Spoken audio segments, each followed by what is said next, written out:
भारत और इजराइल के बीच कूटनीतिक रिश्तों के आज 30 साल पूरे हो गए।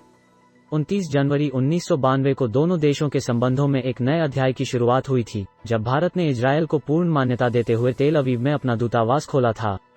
प्रधानमंत्री नरेंद्र मोदी ने इस खास दिन पर अपने 3.5 मिनट के संबोधन में इजरायल के साथ संबंधों को और मजबूत बनाने का संकल्प लिया। पीएम ने इजरायल की हिब्रू भाषा में भी इस खास दिन की बधाई दी। हमारे लोगों के बीच सदियों से घनिष्ठ नाता, पीएम ने अपने संबोधन में कहा, आज का दिन हमारे संबंधों में एक विशेष महत्व रखता है। 30 साल पहले आज ही के दिन हमारे बीच डिप्लोमेटिक रिलेशंस पूर्ण रूप से स्थापित हुए थे। दोनों देशों के बीच एक नए अध्याय की शुरुआत हुई थी।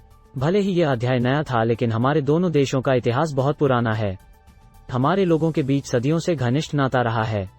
जैसा कि भारत का मूल स्वभाव है, सैकड़ों वर्षों से हमारा यहूदी समुदाय भारतीय समाज में बिना किसी भेदभाव के सौहार्दपूर्ण वातावरण में रहा है और पनपा है। उसने हमारी विकास यात्रा में महत्वपूर्ण योगदान दिया है।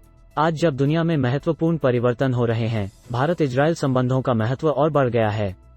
आपसी सहयोग के लिए नए लक्ष्य रखने का सबसे बेहतर दिन, पीएम ने कहा कि आपसी सहयोग के लिए नए लक्ष्य रखने का इससे अच्छा अवसर और क्या हो सकता है।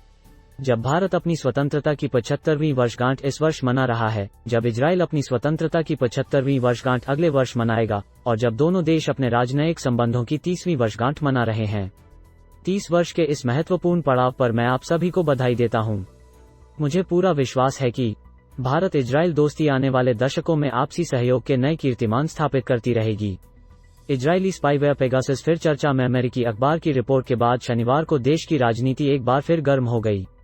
दरअसल अमेरिकी अखबार न्यूयॉर्क टाइम्स ने एक रिपोर्ट प्रकाशित की है, जिसमें यह दावा किया गया है कि भारत ने 2017 में इजरायल के साथ 15,000 करोड़ रुपए में पेगासस जासूसी सॉफ्टवेयर और कुछ रक्षा डील की थी। तब प्रधानमंत्री नरेंद्र मोदी इजरायल गए थे। इसके बाद विपक्ष के कई नेताओं ने केंद्र सरकार और पीएम मोदी पर हमला बोला। कांग्रेस सांसद राहुल गांधी ने कहा कि मोदी सरकार ने हमारे लोकतंत्र की प्राथमिक संस्थाओं, राजनेताओं व जनता की जासूसी करने के लिए पेगासस खरीदा था। फोन टैप करके सत्ता पक्ष, विपक्ष, सेना, न्यायपालिका सबको निशाना बनाया है। ये देशद्रोह है। मोदी सरकार ने देशद्रोह किया है। हालांकि आज के अपने संबोधन में पीएम मोदी ने पेगासस का जिक्र नहीं किया।